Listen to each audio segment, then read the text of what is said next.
अंतरिम बजट पर कांग्रेस के राष्ट्रीय अध्यक्ष मल्लिकार्जुन खड़गे ने कहा कि इस बजट में गरीबों, निम्न मध्यम वर्ग के लिए कुछ भी नहीं कहा गया। पिछले 10 सालों में सरकार ने जितने वादे किए थे उनकी जानकारी उन्होंने नहीं दी। उन्होंने जो वादे किए थे वो कहां तक पहुंचा।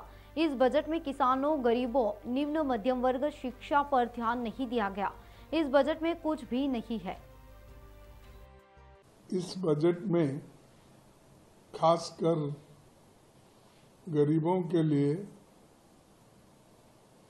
लोअर मिडिल क्लास के लिए और मिडिल क्लास के लिए भी कुछ भी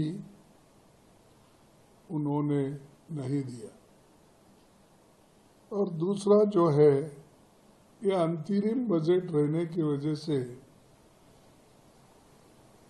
उन्होंने कोई ठोस अनुष्ठान करने का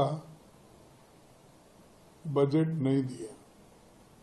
सिर्फ काम चलाने के लिए डे टू डे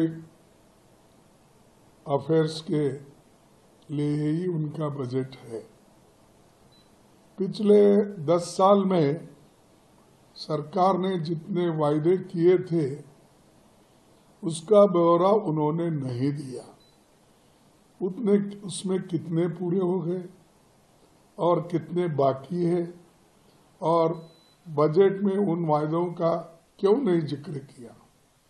आप तो कहते हैं हमने बहुत कुछ किया, तो आप कंपैरेटिव स्टेटमेंट देना चाहिए कि ये 10 साल में हमने ये वायदे किए थे और ये निभाए, लेकिन वो उन्होंने कभी नहीं दिया। वो हमेशा 2014 की ही बात करते, 14 से पहले क्या था, क्योंकि ऐसा उनको महसूस होता है कि 2014 में ही देश को आज़ादी मिली है और मोदी जी आने के बाद ही देश डेमोक्रेसी को देख रहा है और प्रधानमंत्री बने हैं। नहीं तो बाकी पहले प्रधानमंत्री कोई नहीं थे या यहाँ पर लोकतंत्र भी नहीं था। इस भाषा में उन्होंने अपना बजट पेश किया है। मैं पूछता हूँ, सच उन्होंने जो वायदे किए थे 2 करोड़ नौकरियों का कहाँ तक पहुंचा? 15-15 लाख रुपए काले धन बाहर से लाकर देने का